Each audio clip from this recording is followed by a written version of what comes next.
Assalamualaikum warahmatullahi wabarakatuh. Waalaikumsalam warahmatullahi wabarakatuh. Alhamdulillah, alhamdulillah rabbil alamin. Wassalatu wassalamu ala asyrafil mursalin sayyidina Muhammadin wa ala alihi wa sahbihi ajmain, amma ba'd. Alhamdulillah wa syukurillah wa la haula wa la quwwata illa billahil azim. Masih muslimin sidang salat maghrib yang dirahmati Allah Subhanahu wa taala. Alhamdulillah wa syukurillah, segala puji bagi Allah Subhanahu wa taala memberikan petunjuk kepada kita sekalian setiap saat dan setiap waktu untuk mengingat kepadanya. Dan selanjutnya salam dan taslim kita tujukan kepada Nabiullah Muhammad SAW, Nabi dan Rasul yang memberikan petunjuk kepada kita sekalian di dalam hal kehidupan kita, sehingga insyaallah kita akan selamat di dini wa dunya wal akhirah. Mas muslimin rahimakumullah, pada kesempatan ini izinkan kami akan membawakan satu judul, yaitu mengenai masalah pengobatan secara umum atau terapi umum untuk mengobati penyakit hati. Di dalam dunia kedokteran kita kenal dengan penyakit hati atau istilahnya penyakit liver, atau nama lainnya penyakit kuning. Penyakit kuning ini biasanya memang diikuti dengan gejala-gejala kuning kita punya badan, kuning kita punya kencing, hampir-hampir mirip dengan cucian daging. Itu gejala daripada penyakit hati. Dan penyebabnya itu adalah biasanya karena virus. Bisa juga karena pertumbuhan jaringan normal, atau istilahnya itu adalah kanker hati. Biasanya diikuti dengan gejala-gejala pertama adalah pembesaran pada hati, kemudian diikuti dengan sirosis hepatis atau pengerasan pada hati. Ini sudah masuk ke dalam kategori penyakit kanker pada hati dan susah penyembuhannya secara fisik. Kemudian kedua, penyakit hati di dalam bidang kerohanian itu orangnya sehat, nampak sehat, bugar, tapi tingkah lakunya ataupun apa yang diperbuat itu biasanya tidak selaras dengan apa yang kita imani. Jadi yang akan saya bahas pada malam hari ini mengenai masalah penyakit rohaniah pada manusia atau penyakit hati. Kita sudah tahu bahwa Rasulullah SAW bersabda, di dalam manusia itu ada satu gumpal daging yang mana itu disebut hati. Jika mana hati ini sakit, maka sakitlah seluruh daripada tubuh manusia. Masih muslimin rahimakumullah, mengenai bagaimana hati yang selalu cenderung kepada yang jahat, ini biasanya merupakan bagian daripada penyakit hati, yaitu mengikuti kemauan hawa nafsu syaitani. Kemudian mengerti mengenai virus-virus daripada hati. Beberapa strategi mereka membuka pintu-pintu hati agar manusia mengikuti kemauan jahatnya. Nah, pengobatan umum adalah salah satunya adalah yaitu kiat sehat batiniah. Sehat batiniah ini berguna untuk mengusir dan menutup pintu-pintu hati dari tipu daya daripada setan, sehingga menimbulkan penyakit hati. Ada 5 macam pengobatan hati yang oleh ulama kita dibuat satu lagu yang disebut dengan Tombu Ati. Nah, Tombu Ati dalam bahasa Jawanya ini yaitu 5 cara untuk mengobati hati. Terjemahnya, yang pertama adalah mengobati penyakit hati ada 5 macam. Yang pertama adalah membaca Al-Quran sambil mengangan-angan maknanya. Jadi itu yang pertama. Yang kedua, sholat malam harus Anda kerjakan. Yang ketiga, orang-orang soleh kita harus bergaul dengan mereka, atau kita harus betul-betul orang yang kita temani bergaul dengan orang yang soleh atau orang yang baik. Yang keempat adalah perut harus senantiasa lapar atau puasa. Yang kelima adalah zikir dengan durasi waktu yang lama. Demikianlah 5 macam pengobatan hati. Tidak harus menunggu sampai ada penyakit, melainkan 5 perbuatan ini cukup mengunci daripada pintu hati agar tidak mudah diterobos oleh masuknya setan dan strategi-strateginya. Ada jenis-jenis penyakit, misalnya penyakit hati yakni sombong, nifak, musyrik, gila pangkat, atau riya. Mereka adalah pintu setan untuk menumbuhkan penyakit. Dan untuk mengobatinya tentu dengan terapi khusus sesuai dengan watak daripada penyakitnya. Misalnya penyakit sombong, wataknya yaitu orang selalu mengunggulkan dirinya, merasa dirinya paling hebat, merasa dirinya paling pintar. Maka pengobatan ini sesuai dengan wataknya, yakni orang yang mempunyai penyakit sombong, obatnya adalah bagaimana caranya dia supaya bisa merendahkan diri. Baru kemudian sebagai vitaminnya yaitu menguatkan diri di dalam hatinya untuk selalu ingat bahwa saya ini adalah manusia yang paling lemah.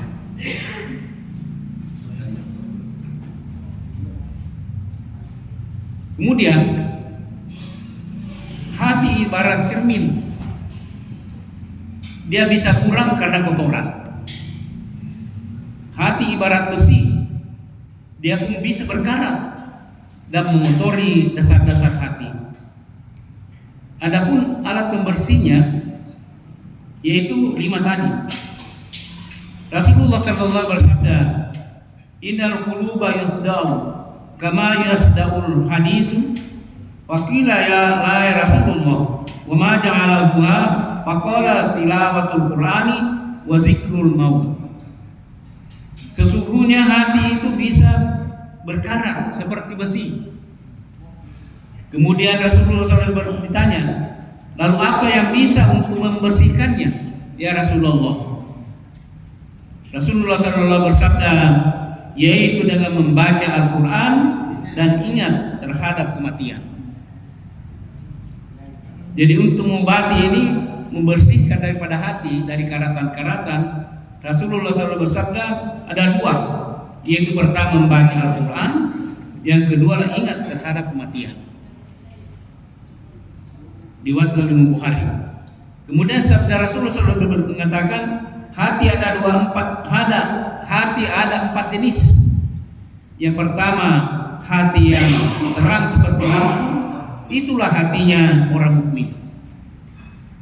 Yang kedua hati yang gelap dan terbalik, itulah hatinya orang kafir. Hati yang tertutup dan terikat pada penutupnya, itulah hati orang munafik. Kemudian hati yang berlapis-lapis, yaitu terdapat iman dan juga sifat munafik. Jadi ada 4 jenis daripada hati. Pertama, hati yang terang seperti lampu adalah hatinya orang mukmin. Hati yang gelap dan berbalik itulah hatinya orang kafir. Kemudian hati yang tertutup dan terikat pada tertutupnya adalah hati orang munafik. Kemudian hati yang berlapis-lapis, di mana terdapat iman dan juga sifatnya orang munafik. Untuk menciptakan hati seperti orang mukmin yang memiliki sifat terang, di mana hati mereka tidak berkarat, tentu dengan pinset adalah mengambil 5 pengobatan penyakit. Yang pertama saya bahas mengenai membaca Al-Quran. Sabda Rasulullah SAW di atas sudah jelas, yakni membaca Al-Quran mampu mengobati penyakit hati. Hati ini bisa berkarat seperti besi, maka karat-karat itu akan dibersihkan oleh amaliyah membaca Al-Quran. Tentu membaca Al-Quran sekaligus diangan-angankan, diadalami, dihayati terjemahnya agar saripati hakikat suatu ayat masuk ke dalam hati. Tanpa memahami daripada ayat dan mengerti kedalaman daripada hayatinya, mungkin Anda membaca Al-Quran seperti membaca Quran saja, membaca koran saja. Tidak ada satupun yang membekas di dalam hati, kecuali hati di atas lidah. Itu pun hilang ketika melihat kenikmatan dunia. Paling tidak harus menghayati setiap kata dan ayat yang terdengar di telinga, karena tidak semua orang mengerti bahasa Arab. Maka dengan tawadhu, rendah diri, sekaligus menghadirkan hati dengan menyamakan gelombang hati dengan suara Al-Quran, insya Allah kita bisa merasakan kelezatan membaca Al-Quran. Untuk mencapai derajat membaca Al-Quran bisa sebagai obat hati, maka bukan suatu hal yang mudah, melainkan harus mengikuti adab dan tata cara akhlakiyah membaca Al-Quran, sehingga betul-betul Al-Quran benar-benar menjadi obat bagi hati.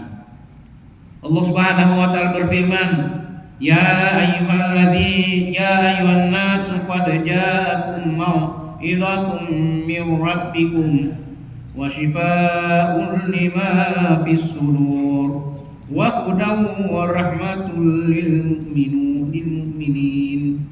Wahai manusia, sesungguhnya telah datang kepadamu pengajaran dari Tuhanmu dan penyembuhan atau sebagai obat yang ada dalam hati, lagi petunjuk dan rahmat bagi orang-orang beriman. Surah Yunus ayat 57. Dan juga firman-Nya, Qul huwallazina amanu hudaw wa shifa. Katakanlah di Al-Qur'an ini menjadi petunjuk orang beriman dan menjadi obat atau penyakit dalam hati. Kemudian sabda Rasulullah SAW, Fatihatul Kitabi shifaa'un min kulli da'in illas salam. Surah Al-Fatihah bisa sebagai obat berbagai macam penyakit, kecuali penyakit kematian. Sabda Rasulullah SAW lagi mengatakan, Fatihatul Kitabi shifaa'un minas summi. Surah Al-Fatihah dalam Al-Quran adalah obat untuk menyembuhkan racun. Dari ulama besar mengatakan bahwa untuk mengobati penyakit apapun juga, bisa untuk diri sendiri, bisa untuk negara dan juga orang lain, yaitu dengan jalan yang saya buat tadi sesuai dengan anjuran Rasulullah, bahwa surah Al-Fatihah bisa sebagai obat berbagai macam penyakit, dengan cara yaitu membaca surah Al-Fatihah sebanyak 7 kali, kemudian ditiupkan pada air, disapukan pada bagian sakit, kemudian diminumkan pada orang yang sakit. Inilah tata cara daripada pelaksanaan daripada cara mengobati orang dengan pembacaan Al-Fatihah. Dan juga firman-Nya, sungguhnya kamilah yang menurunkan Al-Quran, dan sesungguhnya kami benar-benar menjaganya. Mengenai masalah menjaga Al-Quran, yaitu dalam hati orang-orang beriman, hati yang Qur'ani dialah hati yang sehat. Sehat dalam arti kata tenang, sentosa, damai, khusyuk, dan lezat dalam ibadah pada Allah Subhanahu wa taala. Dia mengutamakan akhirat daripada kepentingan dunia. Dengan menjaga Al-Quran dalam hati, sama dengan mengikuti bisikan rohaniah dari malaikat pasukan Allah Subhanahu wa taala. Dengan demikian, bisikan hati yang ditimbulkan setan terkalahkan. Diibaratkan kendi berisi air dan cuka. Semakin banyak air dimasukkan, maka cuka itu akan keluar bersamaan dengan kadar air yang masuk. Bersama dengan kadar bisikan setan, roh rohani malaikat ke dalam hati, bersama itu pula bisikan setan keluar sebelum kadar bisikan malaikat masuk ke dalam hati. Mengenai pengertian ini sangat mudah, akan tetapi benar-benar memasukkan jiwa Qur'ani sehingga Al-Quran benar-benar menjadi penawar hati bagi yang duka. Masyaallah muslimin rahimahullah.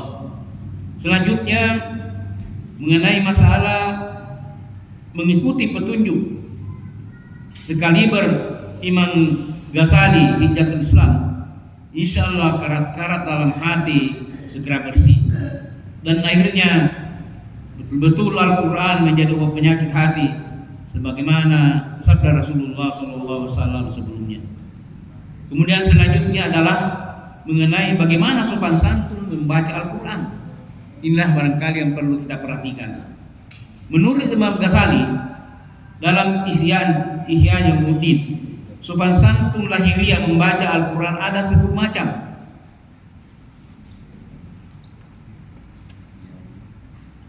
Yaitu ringkasannya pertama, suci dari hadas, kemudian tawadu, tenang, baik dan menghadap kiblat. Membaca Al-Quran harus dalam keadaan suci dari hadas besar dan hadas besar, kecil dan hadas besar. Yang firman-Nya la yamassuhu illa mutahharun, tidak menyentuhnya Al-Quran kecuali orang-orang yang disucikan. Al-Waqiah ayat 9. Intinya, keadaan orang yang membaca Al-Quran harus suci, baik, tenang, tawadu, seakan-akan Anda duduk di hadapan seorang guru yang mursyid. Maka seperti itulah sama dengan saatnya membaca Al-Quran. Orang yang membaca Al-Quran sama dengan ingat atau zikir kepada Allah. Sebab yang Anda pegang adalah suara-suaranya Allah atau firman-Nya Allah, miliknya Allah, dan Anda meneruskan dengan lidah yang penuh kotoran. Ibarat Anda sedang menyampaikan pesan seorang ulama atau juru bicara presiden, sungguh harus hati-hati dari dan sopan. Salah sedikit maka akibatnya bisa fatal. Sebagaimana kata Anas bin Malik radhiyallahu anhu, banyak orang yang membaca Al-Quran dan Al-Quran mengutuknya. Ini karena kurang memahami adab membaca Al-Quran. Membaca Al-Quran yang paling utama dengan berdiri ketika salat, di luar salat harus tenang dan duduk menghadap kiblat. Kata Ali radhiyallahu anhu, barang siapa membaca Al-Quran sambil berdiri ketika salat, maka setiap huruf dari Al-Quran diganjar 1000 kebajikan. Barang siapa yang membaca sambil duduk dalam sholat, diganjar setiap hurufnya 50 kebajikan. Barang siapa yang membacanya di luar sholat dalam keadaan wudu, maka ia memperoleh 25 kebajikan. Dan barang siapa yang membacanya tanpa wudu, maka ia memperoleh 10 kebajikan. Cukup jelas apa yang disampaikan oleh Ali radhiyallahu anhu, menantu Rasulullah SAW, yang kata beliau sebagai pembendaraan ilmu agama menurut kesepakatan ulama, membaca Al-Quran harus dalam keadaan suci kecuali mushaf. Jadi kecuali mushaf Al-Quran ada terjemahnya atau tulisan lainnya yang seimbang dengan tulisan firman-Nya, maka membacanya tanpa wudu tapi hanya memperoleh 10 kebajikan. Jadi kalau ada umpama mushaf yang kita pegang HP atau apa segala itu terjemahan itu tanpa wudu memperoleh 10 kebajikan. Itulah yang pertama. Yang kedua, jangan cepat-cepat. Tidak baik membaca Al-Quran terlalu cepat dengan tujuan memburu kecepatan khatam. Pada zaman Rasulullah SAW, orang membaca Al-Quran sehari semalam 1 khatam, 1 kali khatam. Ada yang 2 kali, ada yang 3 kali sehari semalam. Rasulullah SAW memberikan peringatan keras sampai lebih 3 kali dalam sehari, sebab terlalu banyak, mungkin terlalu banyak juga salahnya daripada benarnya. Intinya dari peringatan ini tidak boleh cepat-cepat membaca Al-Quran. Standar khatam ialah 7 hari khatam saja 1 kali. Sebagaimana riwayat mengenai seorang sahabat yang mengkhatamkan Al-Quran lebih dari 3 kali sehari. Kemudian Aisyah radhiyallahu anha berkata, sesungguhnya orang ini tidak membaca Al-Quran, juga tidak diam. Dan Rasulullah SAW memerintahkan kepada Abdullah bin Amr menyelesaikan khatam Al-Quran, membaca Al-Quran selama 7 hari. Jadi Rasulullah SAW memerintahkan kepada Abdullah bin Amr supaya menyelesaikan khatam membaca Al-Quran selama 7 hari. Demikianlah beberapa sahabat mengkhatamkan sekali membaca Al-Quran dalam seminggu. Misalnya Utsman, Zaid bin Sabit, Ibnu Mas'ud dan Ubay bin Ka'ab. Dalam zaman sekarang sudah jarang orang mengkhatamkan Al-Quran sebagus mereka. Pokoknya membaca tidak terlalu cepat, benar makhrajnya dan tajwidnya, serta dipraktikkan dengan tartil atau baik menurut undang-undang bacaan Al-Quran. Yang ketiga adalah istiqomah. Orang yang beriman pasti punya istiqomah atau disiplin dalam membaca Al-Quran. Kalau biasanya seminggu khatam 1 kali, demikian terus menerus dengan cara memberi tanda bacaan dalam Al-Quran sendiri, atau sebulan sekali khatam, maka mereka akan memberi tanda dan batas-batas bacaan serta mengatur membaca pada waktu yang tepat, sehingga setiap kali membaca pasti sebulan sekali khatam. Mereka adalah orang-orang yang beruntung. Kemudian selanjutnya adalah tulisan Al-Quran. Untuk meminimalkan kesalahan membaca Al-Quran, sebaiknya mencari Al-Quran yang lengkap dan baik data penulisan Al-Qurannya. Di samping jelas dibaca, tulisannya juga tidak menyulitkan, lengkap tanda bacaan, waqafnya, wasol, dan Anda mengerti dengan tanda-tanda itu. Semua mushaf Al-Quran pasti disertai dengan tanda baca yang baik dan benar. Atau masalah gharib, suatu bacaan yang sulit dipahami kalau tidak dari seorang guru Al-Quran. Hal seperti ini harus diteliti, dan biasanya Al-Quran menyertakan hal yang sulit dibaca sekaligus cara membacanya. Pada zaman Rasulullah SAW, huruf hijaiyah belum ada titiknya. Misalnya huruf ba, ta, sa, semua sama. Tidak ada perbedaan huruf ain dan goim, atau jim atau kha. Kemudian kata Imam Ghazali, al-hajatlah ia memulai dengan titik-titik atau tanda dalam bacaan Al-Quran, di mana tujuannya untuk mempermudah dan meminimalkan kesalahan pada saat membaca Al-Quran. Jadi memang awalnya Al-Quran tidak ada titiknya, tapi beliau al-hajatlah yang memulai dengan titik-titik atau tanda baca Al-Quran, sehingga sudah dimudahkan untuk membaca, sehingga minimalkan kesalahan dalam hal membaca Al-Quran. Kemudian tartil. Membaca Al-Quran harus tartil, ialah membaca dengan benar sesuai dengan watak makhrajnya, tajwidnya, atau tanda-tanda bacaan lainnya. Dengan tartil maka Al-Quran terdengar indah dan menyentuh hati, sekalipun Anda tidak mengerti artinya. Tetapi disampaikan dengan tartil, maka dari sana akan muncul mukjizat besar yang keluar dari relung hati. Ibarat Umar bin Khattab radhiyallahu anhu, dia insaf dan masuk Islam karena mendengar adiknya sendiri membaca Al-Quran dengan benar dan tartil. Akhirnya hatinya tergugah dan langsung masuk Islam di hadapan Rasulullah SAW. Dan banyak lagi orang-orang jahat, dia mengakhiri kejahatannya karena pernah mendengar orang membaca Al-Quran dengan tartil yang indah. Masalah bagaimana maksud tartil lebih dalam, maka tanya dan belajarlah pada ahlinya. Zaman sekarang banyak taman pendidikan Al-Quran, mereka memiliki guru-guru yang sangatnya baik, dan cara mengajarnya tidak sebatas bisa membaca huruf secara kasar, melainkan ditekankan adalah tartil, benar tajwidnya, mat-matnya, serta makhrijnya, huruf serta sempurna sehingga hasil bacaan sangat indah diingat. Kemudian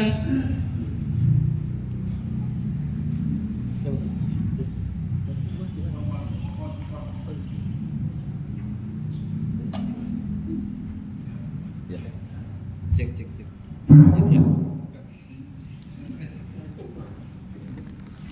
Kemudian selanjutnya ada menangis. Membaca Al-Quran dengan menangis hukumnya sunnah.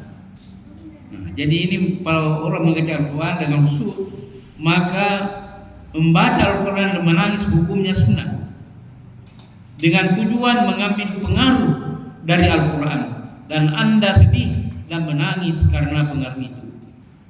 Al-Quran diturunkan pada saat menyedihkan, yakni kebodohan dan kemurkaan adalah hal yang menyedihkan buat aliran kebenaran seperti Rasulullah SAW. Maka Al-Quran diturunkan saat umat ini bodoh dan dizolimi. Sebagaimana sabdanya, sesungguhnya Al-Quran diturunkan dengan kesedihan, maka bila kamu membacanya, bersedihlah hatimu kamu. Bacalah Al-Quran dan menangislah. Bila kamu tidak bisa menangis, maka tangis-tangiskanlah. Diwatkan Imam Ibnu Majah.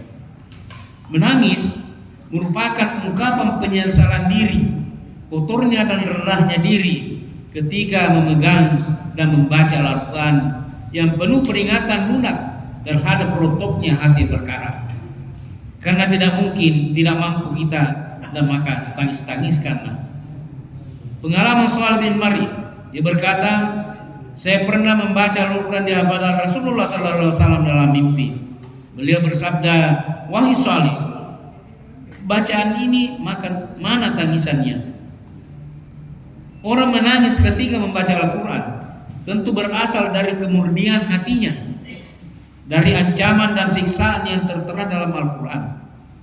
Kemudian dia memandang dirinya orang yang banyak salah dan melawan perintah-perintah Allah.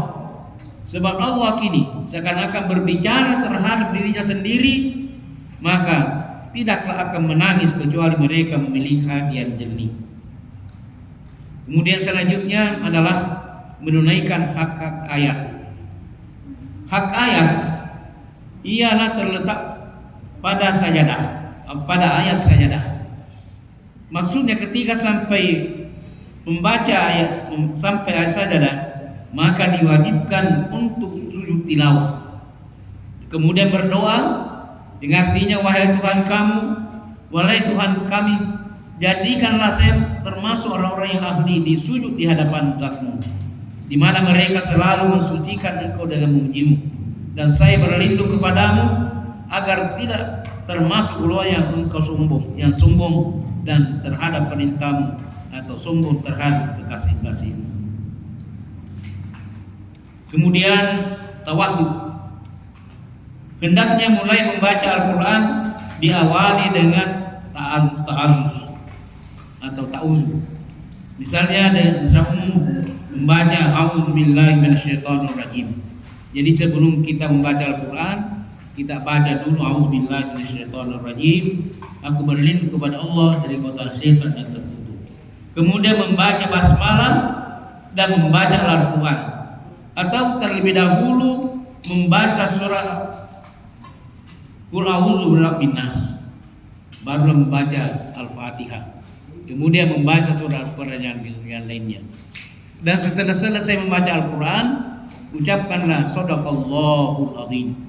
Maha benar Allah atas segala firman-firman-Nya.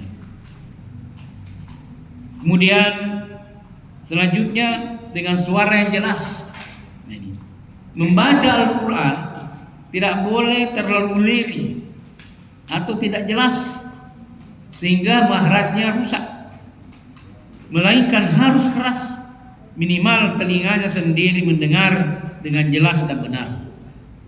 Dan hal ini perbedaan utamanya adalah antara membaca Al-Quran dan lirih dan bacaan dengan keras, yakni sabda Rasulullah SAW bersabda, fadlu fira'uti sirri ala qiraatil ala niyati kafadli sadaqati sirri ala sadaqatil ala niyati. Keutamaan membaca lunak atas bacaan yang terang-terangan adalah seperti keutamaan sedekah dengan rahasia atau sedekah terang-terangan.